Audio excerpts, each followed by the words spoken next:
জয় যিশু, হালেলুইয়া। খ্রিস্টীয় ভাই ও বোনেরা, আমরা সকলে জানি যে স্বর্গরাজ্যের বিষয়ে বাইবেলে অনেক কিছু কথা লেখা আছে। বাইবেল যদি পড়ি, মথি 13 অধ্যায়ে আমরা দেখতে পাবো যে 7টি দৃষ্টান্তের কথা লেখা আছে। তারই মধ্যে প্রভু যিশু স্বর্গরাজ্যকে একটি টানা জালের সাথে তুলনা করেছেন।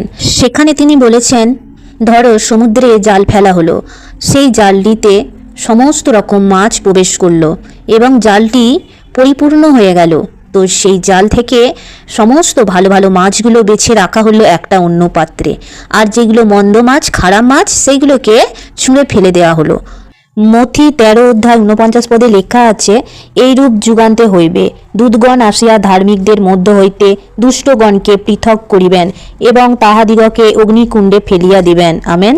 তো আমার খ্রিস্টীয় ভাই ও বোনেদের আমার একটা কথাই বলা, আমরা বাক্য অনুযায়ী জীবন কাটাবো। আমেন।